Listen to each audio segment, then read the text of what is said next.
Good morning all of you. आज हम फिर से हाजिर हुए हैं बीए सेकेंड ईयर की ऑनलाइन क्लास हिस्ट्री को लेकर। आज का जो हमारा टॉपिक रहेगा वो है सल्तनतकालीन समाज की, अर्थात जिसे पूर्व मध्यकाल भी कहा जाता है।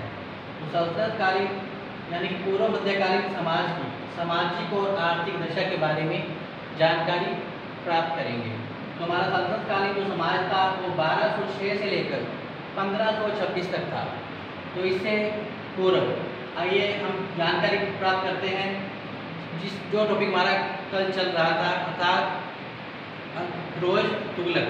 जैसा कि मैंने कल आपको बताया कि फिरोज तुगलक सल्तनतकालीन समाज का एक प्रमुख शासक था, जिसकी 1388 में मृत्यु हो गई थी। तो इस प्रकार फिरोज तुगलक ने लगभग 37 वर्ष तक शासन किया था, अर्थात 1351 से लेकर 1388 ईस्वी तक फिरोज तुगलक ने सिंहासन पर रहा था। इसके पश्चात 1388 में उसकी मृत्यु हो जाती है और उसकी मृत्यु के साथ ही तुगलक वंश के पतन की प्रक्रिया प्रारंभ हो जाती है। क्योंकि फिरोज तुगलक की नीतियाँ कुछ इस प्रकार से थी जिसके कारण तुगलक वंश का पतन आरंभ हुआ था। क्योंकि फिरोज तुगलक की जैसे कि धर्मांधता की नीति, एक धर्मांध व्यक्ति था, कट्टर मुसलमान था, अतः उसने मुस्लिम धर्म को ही प्रोत्साहन दिया। इसके चलते उसने हिंदू मंदिरों को, मूर्तियों को नष्ट किया और जगन्नाथ मंदिर को भी उसने तुड़वा दिया और उसकी जगह मस्जिदों का निर्माण करवाया। उसने ब्राह्मणों पर जजिया कर भी लगाया। तो फिरोज तुगलक पहला सुल्तान था जिसने ब्राह्मणों पर जजिया कर लगाया। कहा जाता है कि उसने एक ब्राह्मण को जिंदा भी जलवा दिया था। वो हिंदुओं को बलपूर्वक धर्म परिवर्तन करवाता था और उसे मुस्लिम बनाता था। तो इस प्रकार ये फिरोज तुगलक इस्लामी सिद्धांतों और नियमों के आधार पर अपने शासन का संचालन करना अपना मुख्य कर्तव्य मानता था। अतः फिरोज तुगलक की धार्मिक नीति जो थी वो दोषपूर्ण थी। इसके चलते तुगलक वंश के पतन की जो प्रक्रिया थी वो आरंभ हो गई थी। इसके अलावा फिरोज तुगलक की जो अन्य नीतियाँ थी, जैसे सैन्य व्यवस्था का दुर्बल यानी कमज़ोर होना, उसको द्वारा दास प्रथा को प्रोत्साहन दिया जाना, इसके कारण साम्राज्य में अव्यवस्था, अशांति बढ़ गई, भ्रष्टाचार फैलने लगा।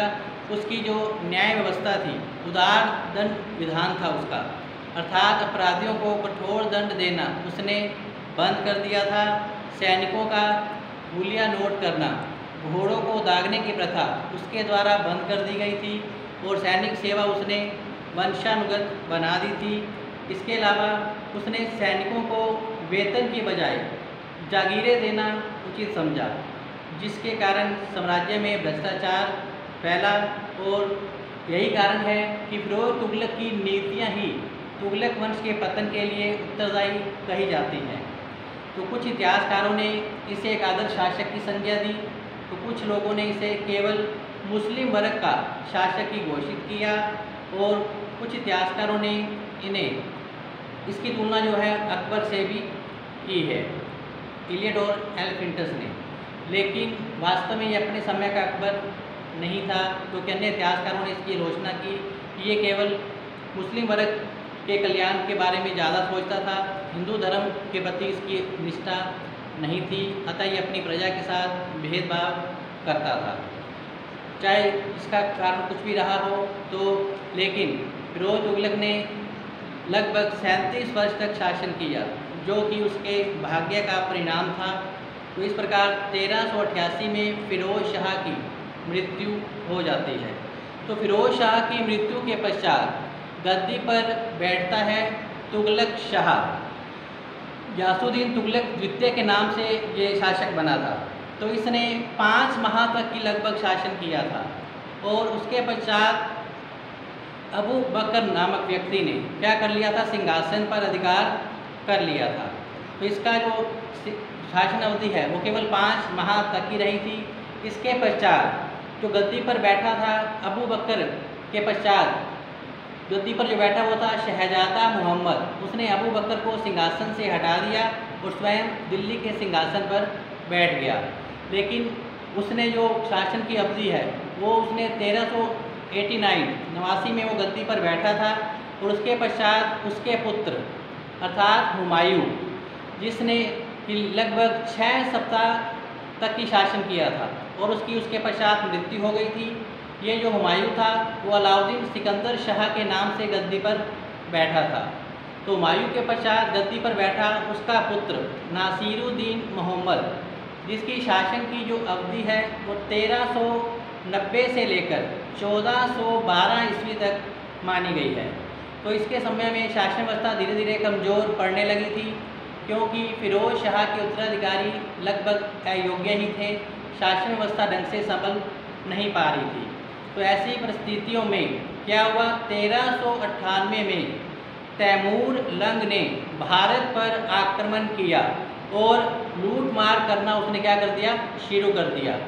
तो तैमूर लंग ने झेलम नदी को पार करता हुआ वो मुल्तान, दिवालपुर, बटनेर, सिरसा, कैथल आदि स्थानों में लूट मार करता हुआ वो दिल्ली पहुंचा था। वहां उसने लगभग 15 दिन तक लूट मार की और इसके पश्चात वो 1399 में वो समरकंद चला गया था और उसने वहाँ पर अपने प्रमुख सेनापति जो था उसने सैयद जो था खिजर खां को उसने मुल्तान और लाहौर और दिवालपुर की जागीरें सौंप दी थी। यही खिजर खां वही था जिसने सैयद वंश की स्थापना की। 1414 से लेकर 1421 ईस्वी तक खिजर खां ने शासन किया।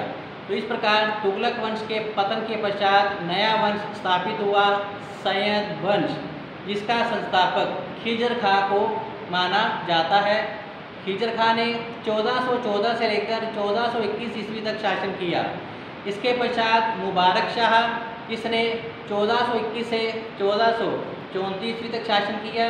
इसके पश्चात मोहम्मद बिन फरीद खां, जिसने कि 1434 से लेकर 1445 ईस्वी तक की शासन किया। इसके पश्चात अलाउद्दीन आलम शाह, जिसने 1445 में जो सिंहासन पर आसीन हुआ था। तो ये एक अयोग्य शासक था, अतः इसके समय में शासन व्यवस्था कमज़ोर पड़ गई, जिसका लाभ उठाया लोदी वंश के शासक बहलोल लोदी ने और उसने अलाउद्दीन आलम शाह को युद्ध में पराजित किया और सैयद वंश का अंत किया और एक नया वंश अर्थात लोदी वंश की स्थापना कर दी। किसने? बहलोल लोदी ने। इस प्रकार बहलोल लोदी के नेतृत्व में लोदी वंश की स्थापना की गई, जिसने कि 1451 से लेकर 1489 तक शासन किया और उसके पश्चात उसके पुत्र अर्थात सिकंदर लोदी ने दिल्ली का सिंहासन संभाला, जिसने कि 1489 से लेकर 1517 ईस्वी तक शासन उसने किया था। सिकंदर लोदी एक उदार और न्यायप्रिय शासक था, जिसने कि 1504 में क्या किया था, आगरा नगर की स्थापना भी की थी। तो इस प्रकार सिकंदर लोदी के पश्चात गद्दी पर विराजमान हुआ इब्राहिम लोदी, जो कि लोदी वंश का अंतिम सुल्तान कहा जाता है। तो इसने 21 नवंबर 1517 को सिंहासन पर ये दिल्ली के विराजमान हुआ। तो यही इब्राहिम लोदी वही व्यक्ति था जिसे बाबर ने 1526 में पानीपत के प्रथम युद्ध में पराजित कर दिया था और भारत में सल्तनत काल की समाप्ति हो गई थी यहाँ पर, और भारत में मुग़ल वंश की स्थापना जो है बाबर के द्वारा कर दी गई थी। बाबर ने पानीपत के प्रथम युद्ध में विजय प्राप्त की और मुग़ल वंश की नींव डाल दी थी।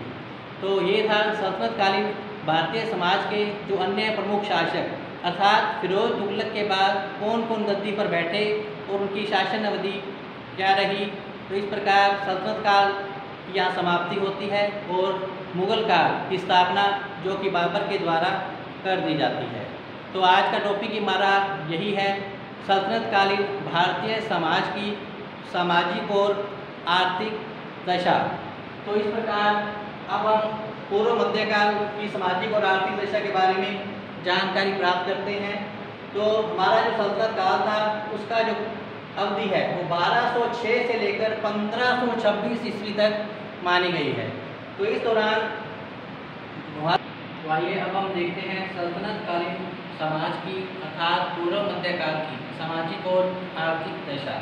तो सामाजिक दशा के अंतर्गत हम जिन पॉइंट्स को देखेंगे वो कुछ इस प्रकार से हैं। तो सबसे पहले जो हेडिंग है वो है इसका वर्ग विभाजन। सल्तनतकालीन समाज का वर्ग विभाजन अर्थात इसका जो वर्ग विभाजन था वो दो भागों में किया हुआ था। पहला मुस्लिम समाज और दूसरा हिंदू समाज। तो मुस्लिम समाज था वो भी आगे दो भागों में कटा हुआ था, विदेशी मुसलमान और नंबर 2 है भारतीय मुसलमान। तो मुस्लिम समाज भी दो भागों में बंटा हुआ था, विदेशी मुसलमान और फिर भारतीय मुसलमान। इसके पश्चात आता है हमारा हिंदू समाज अर्थात हिंदू समाज की दशा किस प्रकार की थी सल्तनतकालीन समाज में। नेक्स्ट है हम जानेंगे सल्तनतकालीन समाज की दास प्रथा के बारे में, क्या रही इसकी दशा। नेक्स्ट जानेंगे सल्तनतकालीन भारतीय समाज की स्त्रियों की दशा के बारे में कि स्त्रियों की दशा कैसी थी हिंदू समाज में भी और मुस्लिम समाज में भी। नेक्स्ट जानेंगे अपने सल्तनतकालीन समाज के अंतर्गत जो खान पान था, रहन सहन था और लोगों की जो वेशभूषा थी उसके बारे में देखेंगे। फिर जानेंगे उस समय मनोरंजन के साधन क्या क्या थे सल्तनतकालीन समाज में। इसके पश्चात हम जानेंगे आर्थिक दशा। आर्थिक दशा के अंतर्गत हम जानकारी प्राप्त करेंगे कृषि के बारे में, मुख्य व्यवसाय कृषि था। फिर जानेंगे उद्योग धंधों के बारे में अर्थात उस समय कौन कौन से उद्योग धंधे प्रचलन में थे, जैसे उस समय वस्त्र उद्योग था, कागज बनाने, पत्थर की कटाई, खनिज उद्योग, हाथी दांत की वस्तुएं बनाने, आभूषण बनाने संबंधी उद्योग उस समय क्या थे प्रचलन में थे। फिर जानेंगे व्यापार वाणिज्य कैसा था उस समय, उन्नत अवस्था में था, दिल्ली जो था वो व्यापार का मुख्य केंद्र रहा था। इसके अलावा ईरान, इराक, अरब, अफ्रीका, अफगानिस्तान, मध्य एशिया, चीन आदि से भी क्या थे भारत के अच्छे व्यापारिक संबंध रहे थे। इसके पश्चात जानेंगे आर्थिक दशा में धन की प्रचुरता। तो धन तो प्रचुर मात्रा में उस समय भारत के अंदर था ही, क्योंकि तुर्क सुल्तानों ने धन को देश से बाहर जाने नहीं दिया था। लेकिन धन के मामले में आर्थिक विषमता जरूर थी अर्थात एक वर्ग तो ऐसा था जो ऐशोआराम की ज़िंदगी बिताता था और एक वर्ग ऐसा भी था जो पूरा दिन मेहनत तो करता था लेकिन भरपेट भोजन नहीं कर पाता था।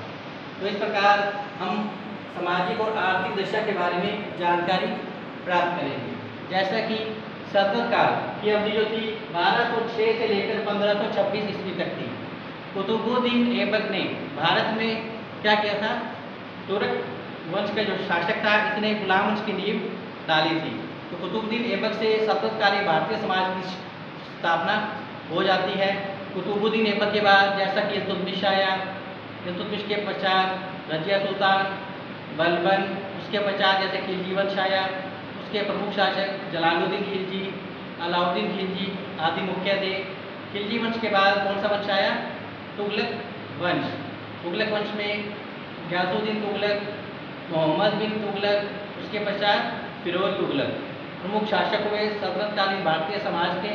तो इनके समय में कैसी कैसी व्यवस्था थी सामाजिक और आर्थिक। और इसके बाद कौन सा वंश आया तुगलक के बाद, जैसा कि अभी मैंने स्पष्ट किया है, तुगलक के बाद सैयद वंश आया, सैयद के बाद कौन सा वंश आया, लोधी वंश आया। तो इस प्रकार सल्तनतकालीन समाज के अंतर्गत ये प्रमुख 5 वंश आए। तो इन 5 वंशों के अंतर्गत किन किन सुल्तानों ने शासन किया और उनके समय में समाज की सामाजिक और आर्थिक दशा क्या रही, वही आज का हमारा टॉपिक है। तो सामाजिक दशा के अंतर्गत पहला वर्ग विभाजन जिसको विस्तार से पढ़ेंगे, इसमें पहला था मुस्लिम समाज और दूसरा था हिंदू समाज। तो मुस्लिम समाज जो था हमारा वास्तव में ये शासक वर्ग था, जबकि हिंदू समाज जो था वो शासित वर्ग था। सल्तनतकालीन भारतीय समाज के मुस्लिम समाज में भी अनेक वर्ग थे, जैसे सुल्तान, उसका दरबार, अमीर लोग, उलेमा, गुलाम और सामान्य मुसलमान जो थे वो इसके अंतर्गत आ जाते हैं। फिर मुस्लिम समाज भी आगे 2 भागों में बंटा हुआ था, जैसे कि विदेशी मुसलमान और दूसरा भारतीय मुसलमान। तो विदेशी मुसलमान, इसमें क्या था, सल्तनतकालीन भारतीय समाज में विदेशी मुसलमानों का सर्वाधिक सम्मान था, क्योंकि वास्तव में ये शासक वर्ग के लोग थे और शासन सत्ता इन्हीं के हाथ में थी। उच्च और महत्वपूर्ण पदों पर इन्हीं लोगों को नियुक्ति प्रदान की जाती थी। यही सर्वा उस समय बने हुए थे और समाज और राजनीति में ये जो वर्ग था वो काफ़ी शक्तिशाली बना हुआ था। इसी प्रकार मुस्लिम समाज का जो दूसरा भाग था वो था भारतीय मुसलमान। भारतीय मुसलमान वास्तव में ये पहले हिंदू थे, लेकिन बलपूर्वक इन्हें क्या कर लिया गया था, मुसलमान बना लिया गया था। लेकिन शासन और राजनीति में इनको महत्वपूर्ण स्थान प्राप्त नहीं था। इनकी दशा खराब ही थी, क्योंकि ये शासित वर्ग था और ये शासक वर्ग। तो नेक्स्ट है हिंदू समाज। तो हिंदू समाज के अंतर्गत सल्तनत काल में क्या था, हिंदू समाज में उस समय जाति प्रथा, ऊंच नीच, छुआछूत आदि बुराइयां उस समय काफ़ी फैली हुई थी। जाति प्रथा के जो नियम थे वो काफ़ी उस समय क्या थे, कठोर थे। और हिंदू जो लोग थे वो जादू टोने में विश्वास रखते थे। छुआछूत, ऊंच नीच, भेदभाव की भावना उनके अंदर क्या थी, उस समय व्यापक हो चुकी थी। और हिंदुओं की दशा भी उस समय दयनीय थी, क्योंकि सल्तनतकालीन समाज में मुस्लिम वर्ग के शासन था, तो हिंदुओं की दशा उस समय दयनीय थी और उन्हें उच्च और महत्वपूर्ण पदों पर उस समय क्या था, नियुक्ति प्रदान नहीं की जाती थी। उनके साथ भेदभाव किया जाता था, क्योंकि मुस्लिम वर्ग के व्यक्ति ही उच्च पदों पर नियुक्ति उस समय पा सकते थे। और हिंदुओं के साथ क्या था, उस समय अपमानजनक व्यवहार किया जाता था। उन्हें बहुमूल्य वस्त्र और आभूषण तक पहनने की उन्हें मनाही थी। और हिंदू लोगों को क्या था, उस समय धार्मिक स्वतंत्रता का भी अधिकार नहीं था, अर्थात वो एक तरह से बंधे हुए थे। इससे सुल्तान के आदेशों से, उनके नियमों से हिंदू लोगों को अपने धार्मिक रीति रिवाज, परंपराओं का पालन करने की उस समय उनको छूट नहीं थी। मुसलमान लोग उस समय हिंदू कन्याओं का बलपूर्वक अपहरण कर लेते थे और उन्हें अपनी पत्नी बना लेते थे। तो इसके पश्चात जो नेक्स्ट है हमारा वो है दास प्रथा। तो दास प्रथा सल्तनतकालीन भारतीय समाज की एक प्रमुख विशेषता थी। सुल्तानों को दास अर्थात गुलाम रखने का काफ़ी शौक था। तो ऐसा कहा जाता है कि अलाउद्दीन खिलजी के पास 50,000 दास थे, जबकि फिरोज तुगलक के पास 1,80,000 दास थे। तो दास रखना उस समय क्या था, समाज के अंदर सम्मान और प्रतिष्ठा का सूचक माना जाता था। अर्थात जो सुल्तान जितने दास और गुलाम रखता था तो उतना ही प्रतिष्ठित और सम्मानजनक सुल्तान माना जाता था। और इसके अलावा सुल्तान और अमीर उस समय काफ़ी बड़ी संख्या में दास रखते भी थे। जैसा कि मैंने बताया, अलाउद्दीन के पास 50,000 और फिरोज तुगलक के पास 1,80,000 लगभग दास थे। और दासों के साथ अच्छा व्यवहार होता था। उस समय अच्छा व्यवहार होता था। वो दास अपनी योग्यता से और कठोर परिश्रम से क्या कर सकते थे, ऊंचा पद भी प्राप्त कर सकते थे। जैसा कि इल्तुतमिश ने या फिर बलबन ने क्या किया था, अपनी योग्यता से, प्रतिभा से उच्च पद प्राप्त किए थे। वो दिल्ली सल्तनत पर अपना अधिकार स्थापित किया था और शासन व्यवस्था भी सुव्यवस्थित और अच्छे ढंग से इन्होंने चलाई भी थी। तो नेक्स्ट है टॉपिक जो हमारा वो है स्त्रियों की दशा।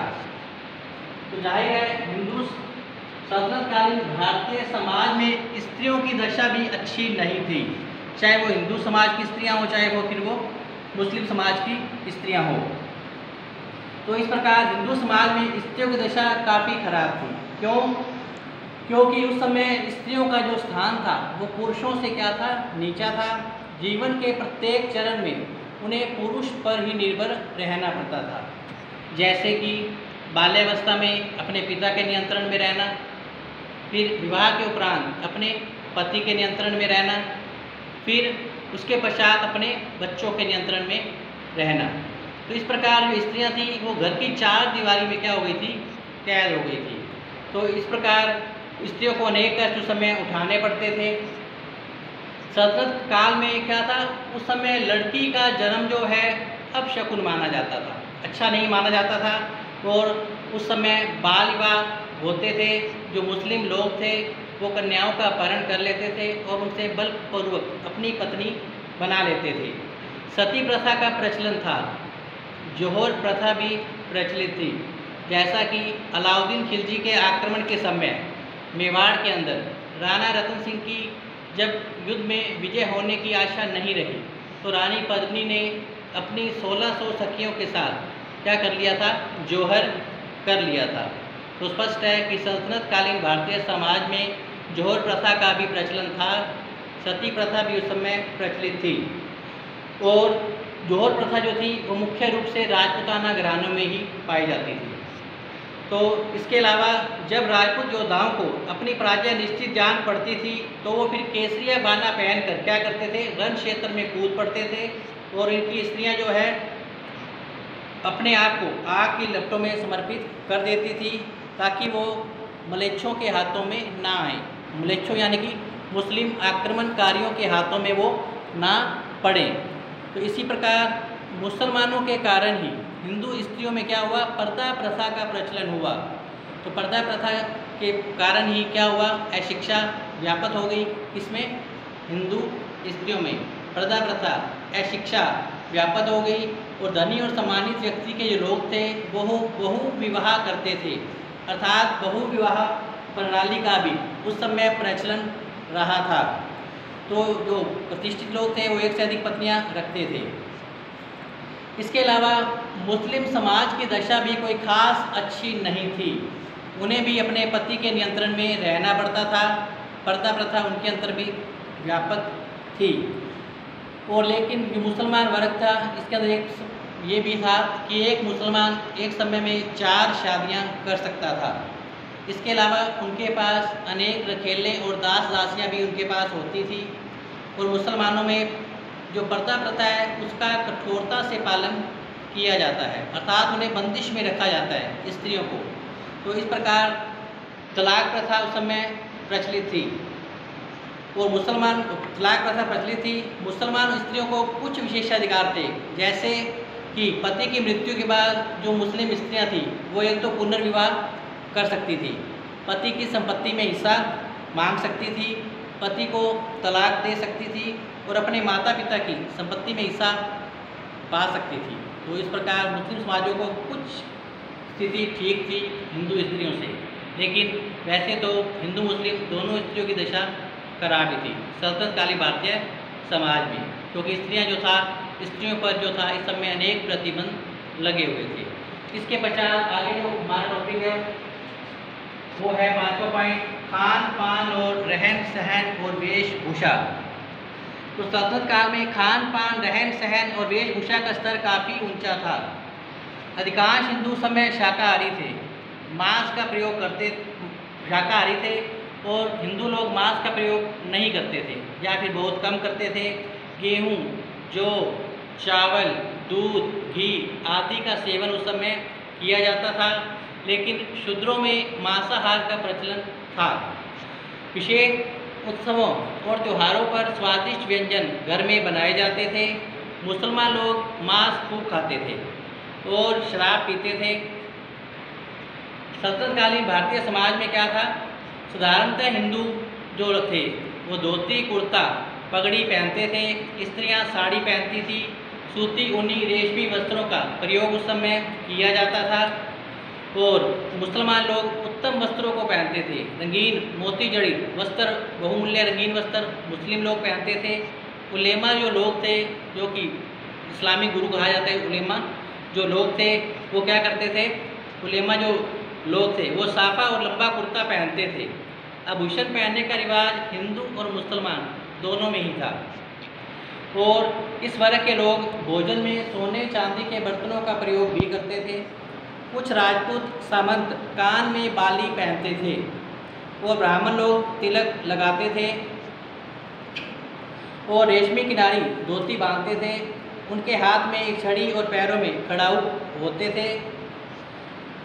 स्त्रियां नाना प्रकार के उपटन लगाती थी उस समय। नेत्रों में काजल, मांग में सिंदूर भरती थी और हाथों और पैरों में मेहंदी लगाने का काम स्त्रियां करती थी। तो नेक्स्ट है अपना मनोरंजन के साधन, जो यानी कि सल्तनत काल में मनोरंजन के मुख्य साधन क्या थे। तो सल्तनत काल में भारतीय समाज में मनोरंजन के कई साधन थे, जैसे शिकार करना, चौपट खेलना, जुआ खेलना, ये इनके मनोरंजन के साधन थे। इसके अलावा कुश्ती, कबड्डी, पशु पक्षियों के युद्ध करवाना, मेले और त्यौहार उस समय उत्साहपूर्वक मनाए जाते थे। हिंदू लोग होली, दीपावली, दशहरा मनाते थे।